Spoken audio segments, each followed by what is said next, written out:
এই মরুভূমির গর্তকে শয়তানের কারাদণ্ড কেন বলা হয়? কি লুকিয়ে আছে এর পিছনে? গুগল আর্থে রেকর্ড হওয়া এমন কিছু দৃশ্য যা আপনারা এর আগে কখনো দেখেননি। এরই মধ্যে 5টা লোকেশন রহস্য আজ আপনাদের জানাবো। নমস্কার, আমি অর্পণ আর আপনাদের স্বাগত রহস্য কথায়।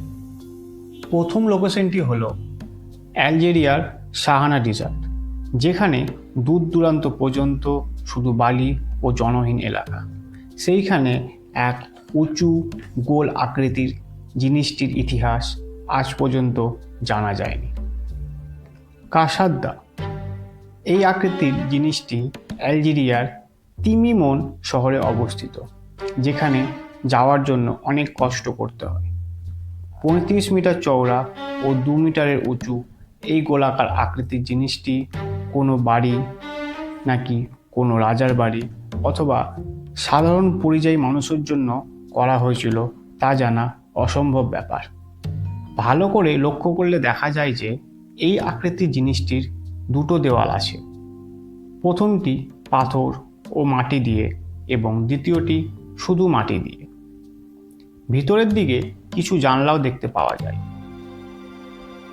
এবং অক্সিজেন আসার জন্য ব্যবস্থাও ছিল, কিন্তু এই জানালাগুলো শুধু ভিতরের দেওয়ালে ছিল। গবেষকদের মতে 1000 বছর আগে এই পরিযায়ী মানুষদের বিশ্রামের জন্য তৈরি করা হয়েছিল, যারা উট নিয়ে এই মরুভূমি অতিক্রম করত। দ্বিতীয় লোকেশনটি হলো ইয়ামানের মরুভূমিতে, যেখানে মাটির নিচে 30 মিটার চওড়া এমন একটা গর্ত আছে যাকে স্থানীয় বাসিন্দারা শয়তানের কারাদণ্ড বলে দাবি করে থাকে, কিন্তু এটিকে অয়েল অফ বারহুড নাম দেওয়া হয়েছে। এই গর্তের ভিতর থেকে এমনই দুর্গন্ধ আসে যা সুস্থ মানুষকেও অসুস্থ করে দিতে পারে, কিন্তু কেউই জানতো না এর ভিতরে কি আছে। বিগত কিছু সময় আগে কেভ এক্সপ্লোরাররা এর ভিতরে যায় এবং নানা রকমের জীবজন্তুর কঙ্কাল ও এছাড়াও এই গর্তের ভিতরে থেকে জল পড়ে পড়ে কেভ পালসের সৃষ্টি হয়েছিল। তৃতীয় লোকেশনটি হলো ইরাকের শহর মসুল, যেটি সাধারণত আমেরিকার নজরে সর্বদা থাকে। 2016 এবং 2017 সালে মসুল আপ ব্যাটেল চলছিল। এরই মধ্যে ইউএস আর্মি MQ-9 রেপার ড্রোনের সাহায্যে ISS এর লোকেশনগুলোকে একের পর এক নষ্ট করছিল। এরই মধ্যে এমন একটা নাটকীয় দৃশ্য ঘটে যা গুগল আর্থে রেকর্ড হয়ে যায়। 19শে জানুয়ারি 2017 টাইগ্রিস নদীর উপরে স্যাটেলাইটের মাধ্যমে MQ-9 রেপার ড্রোনকে দেখা যায়।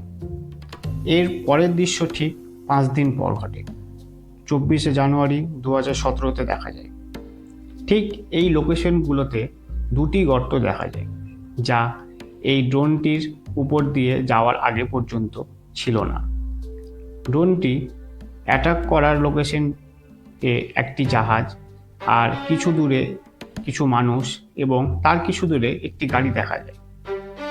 19শে জানুয়ারির ছবিতে এই জায়গাতে কেবল একটি মাত্র গর্ত দেখা যায়, কিন্তু এই গর্ত বেশি দিনের নয়, তা দেখলে বোঝা যায়।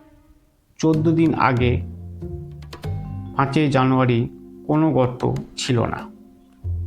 এইবার আপনাদের নিয়ে যায় এমন একটি দ্বীপে যেখানে এমন কিছু দেখা গেছে যা স্যাটেলাইটে রেকর্ড হয়ে গেছে। নর্থ ইস্ট আফ্রিকাতে তরিত্রা নামক জায়গাতে রেড সিতে অনেক দ্বীপ আছে। এরই মধ্যে একটি দ্বীপ যার দৈর্ঘ্য 500 মিটার লম্বা ও 300 মিটার চওড়া, কিন্তু এরই মধ্যে কিছু আজব স্পট লক্ষ্য করা যায়। এই দ্বীপে অতীতে কেউ ছিল না, বর্তমানে কেউ থাকে। গুগলে সার্চ করে দেখলে জানা যায় রেড সিতে 5 প্রকারের কচ্ছপের প্রজাতি আছে। এই কচ্ছপগুলো তাদের ডিম দেওয়ার জন্য এই দ্বীপে যায়, কারণ জনহীন হওয়ার জন্য সুরক্ষিতভাবে তাদের ডিমগুলো মাটিতে দিতে পারে। মরস্কোতে অবস্থিত সোলার পাওয়ার স্টেশন এত বড় যে স্পেস থেকেও খুব সহজে লক্ষ্য করা যায়। Noor solar power station. Total 4,500 acre জমিতে তৈরি এই স্টেশন, যেখানে দুটো সোলার প্যানেল প্ল্যান্ট থেকে ইলেকট্রিসিটি তৈরি করা হয় এবং একটা কনসেন্ট্রেটেড সোলার প্ল্যান্ট। এটার মধ্য থেকে একটি উঁচু টাওয়ার থাকে এবং আশেপাশে অসংখ্য আয়না থাকে। এই আয়নাগুলো সূর্যের সঙ্গে সঙ্গে নিজেদেরও দিক পরিবর্তন করে, সূর্যের আলো টাওয়ারের দিকে পাঠিয়ে দেয়। এই টাওয়ার এর উপরে মোল্টেন সল্ট থাকে, যা গরম হয়ে টারবাইন চালু করে এবং ইলেকট্রিসিটি তৈরি হয়।